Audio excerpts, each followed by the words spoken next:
Bonjour. Est-ce que tu peux te présenter, s'il te plaît? Alors, je suis Oliviane Bayanga, journaliste D'accord. indépendante Journaliste indépendante. Ok. pour Bala TV. Ok. Pour ce qui est du métier de journalisme, quel a été le déclic en fait? Le déclic, comment j'en suis arrivée à ce métier? Exactement. Alors, j'ai vraiment pas eu de déclic en tant que tel. Je suis arrivée au métier, on va pas dire comme par hasard, mais à force de regarder. Parce que, en fait, il était de tradition chez nous, dans la maison familiale, sous le toit parental, de regarder le journal tous les 20 heures, le journal de Télé Congo. Et c'est comme ça que voilà, je me suis habituée aux médias. Et une fois arrivée à la fac, il fallait se décider. Je n'avais pas grand choix. Mais le choix que j'avais, c'était celui de combattre un peu un caractère que je traînais, c'était la timidité. J'étais quelqu'un de très très fermé.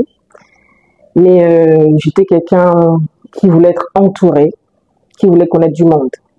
Alors, du peu de choix qui m'était donné de faire entre la sociologie, la philosophie, les langues ou la communication, je me suis dit, tiens, la communication, c'est un bon moyen de combattre ma timidité parce que je vais être appelée à aller vers du monde, aller rencontrer les gens. Alors, j'ai tout de suite fait mon choix de m'orienter vers le journalisme. Alors, ce que moi j'aimerais savoir, c'est cette tradition dont tu as évoqué en amont, de savoir que vous avez toujours l'habitude de regarder le journal et tout ça. Est-ce que ça a eu un impact automatiquement sur toi? Ça a influencé ton choix ou ça a joué un rôle positif? Oui, bien sûr, ça a influencé mon choix puisque suivre le journal, ça t'impacte sur toi. Tu as envie de savoir ce qui se passe. Et en plus de cela, il y a une chose que je n'ai pas évoquée. Je suis issue d'un père qui, à longueur de journée, écoute la radio. Vous connaissez les pères traditionnalistes, là. Exactement. Il a une radio collée à son oreille matin, midi et soir. Donc, voilà, en permanence, j'étais en contact de l'information. Donc, c'est un peu comme ça que voilà, j'ai voulu découvrir le métier. Dans ce métier, quelle est la mission qui t'anime chaque jour?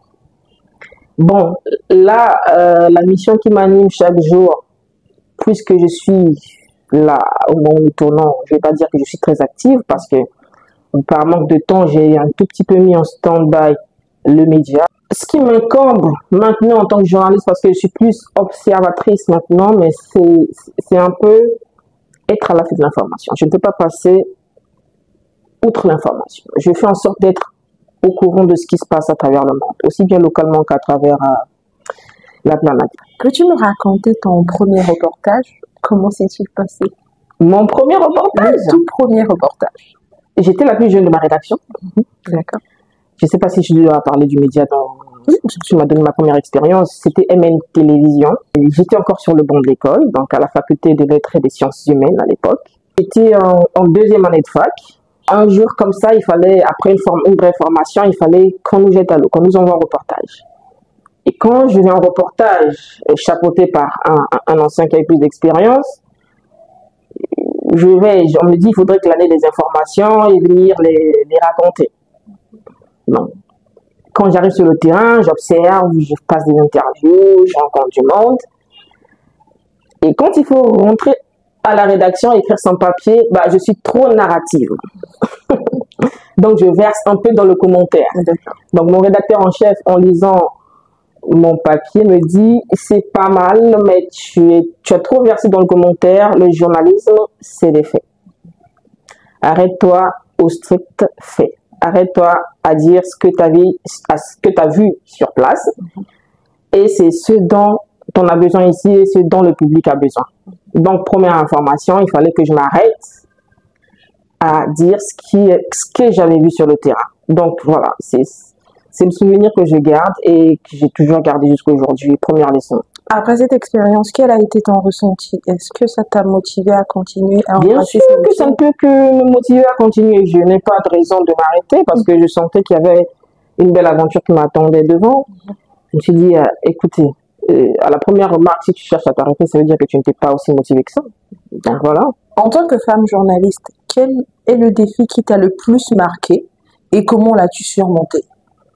Le défi qui m'a le plus marqué, alors, je me souviens d'une expérience que j'ai vécue Mhm. Ceux qui sont de MN s'en souviendront. On avait eu une chef qui, un jour, m'envoie un reportage. Et c'est un reportage qui concernait la première dame de la République. D'accord. J'étais toute jeune, encore en train de se construire. La dame me dit, je t'envoie à tel reportage, il faudrait que tu me ramènes une interview exclusive avec la première dame. Je dis, mais attendez madame, c'est quasi impossible. Vous savez que ces personnalités-là, on n'y a pas accès aussi facilement. Il me dit, je n'ai pas envie de savoir ce que tu vas rencontrer sur le terrain, moi je veux l'interview. Alors, à partir de ce moment, je me suis rendu, bien évidemment, que je n'ai pas réussi à rentrer bredouille, je me suis arrêté à faire un reportage ordinaire. C'est à partir de ce moment-là que j'ai compris que c'était un métier qui n'était pas facile et qu'il fallait s'armer. C'est pas que je manquais de courage de faire cette interview, c'est juste que les portes ne vous sont pas aussi ouvertes facilement. Quel regard portes-tu sur le rôle des femmes dans les médias aujourd'hui? Grand. Il est crucial. Rien qu'à voir comment sont constituées les équipes de reporters, de reportage, les femmes,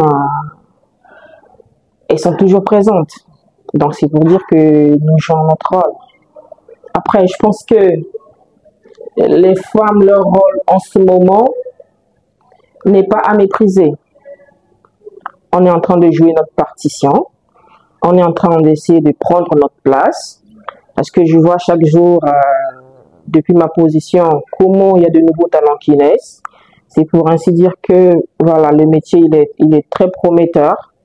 Tout ce qui nous reste, c'est peut-être la formation, l'orientation.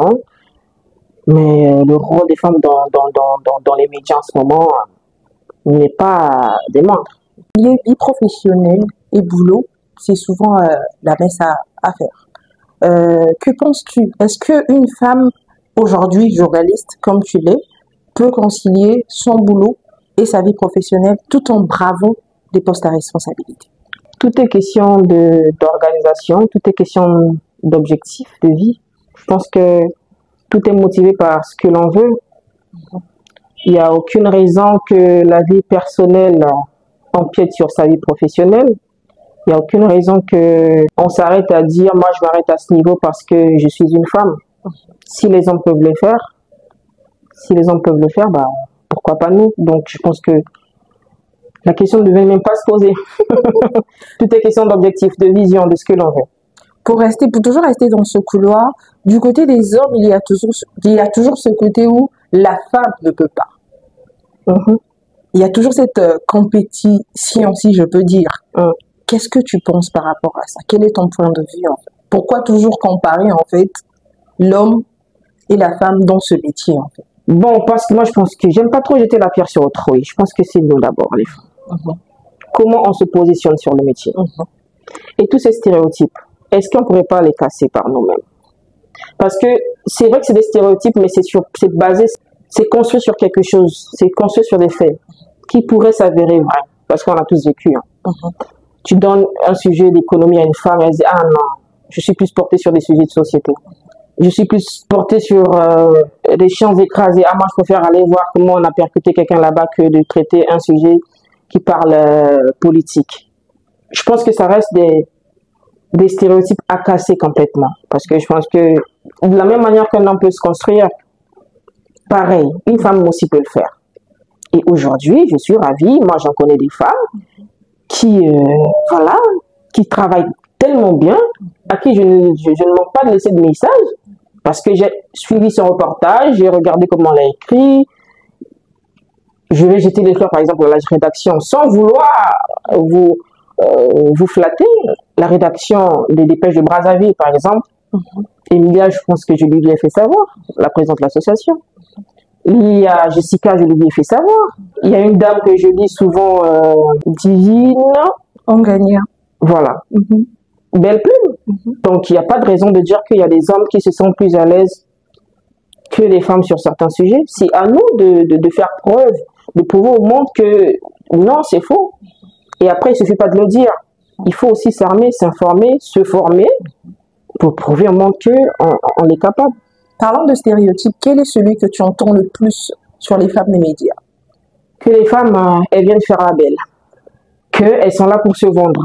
Voilà, je crois que c'est l'expression. Surtout concernant les femmes qui font de la télévision. Ça reste un stéréotype, une fois de plus, à casser. Elles peuvent être belles, mais intelligentes. Pourquoi les gens ils s'arrêtent sur la façade? Est-ce que vous êtes allé vers ces femmes-là, discuter avec elles et se rendre compte qu'elles peuvent donner plus que de la beauté? Donc, autant oublier.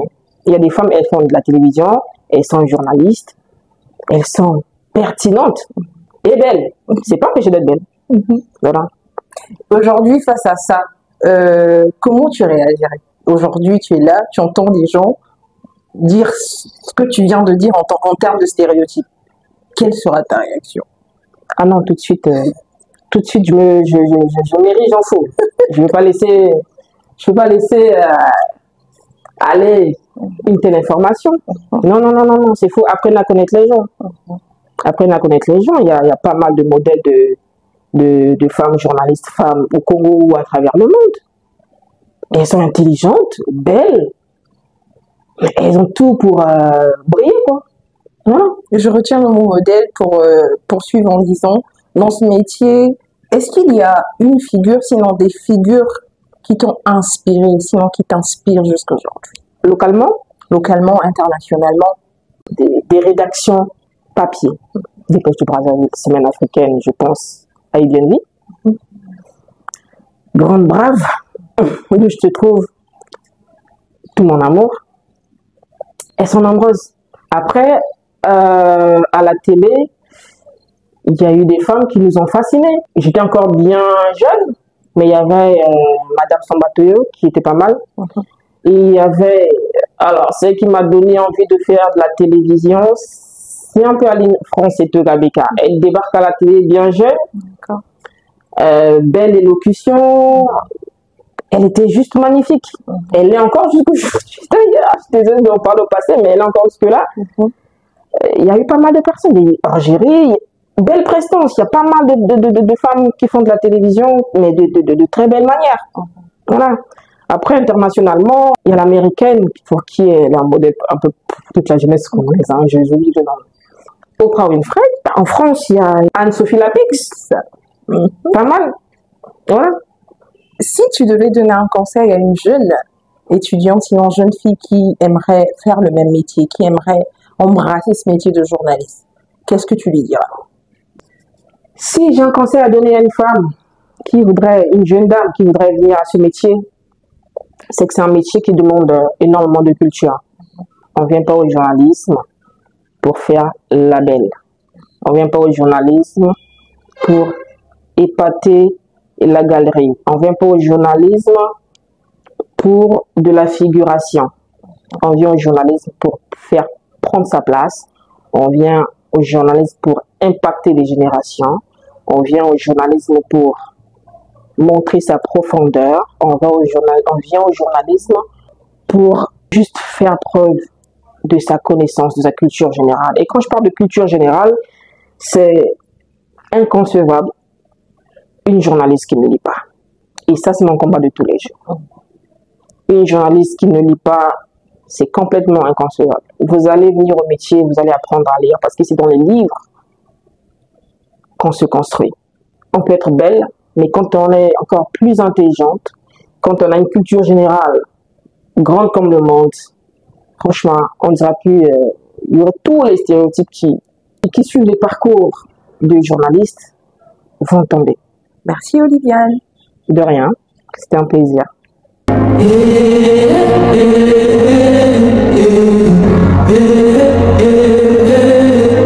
Oliviane, qu'est-ce que je dirais à la femme que je suis devenue aujourd'hui?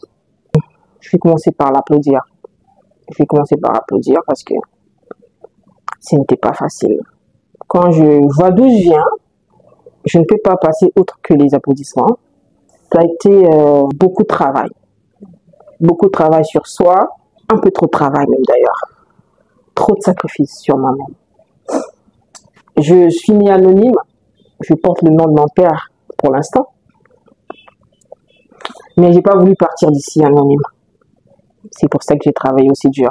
Je suis encore en train de me parfaire. Je sais que je ne suis pas encore arrivée parce que Mes objectifs sont tellement grands, mais je laisse le temps au temps sans trop me mettre la pression. Je m'en suis tellement mise et que je pense que là, je dois être reconnaissante. J'ai énormément travaillé. C'est un travail qui a porté ses fruits. Donc, c'était pas facile, vraiment pas facile. Journaliste, restauratrice, je suis employée quelque part également. Donc, je cumule 3 casquettes à la fois. Pour toutes celles qui sont nées, je reprends tes mots, nées anonymes et qui aujourd'hui peut-être n'arrivent pas à trouver la voie, n'arrivent pas à avancer, qu'est-ce que tu leur dirais? Je dirais plutôt il y a toujours un moyen. Peut-être que vous cherchez là où il ne faut pas. Parce qu'il y a des destins qui ne se forcent pas. Ce qui est à toi est à toi. Et les gens ont tendance à s'accrocher à des choses même quand ça ne marche pas, à des acquis. Il faut savoir quitter sa zone de confort. Il faut pouvoir abandonner et recommencer. Les gens, ils ont peur de prendre des risques. Merci. De rien.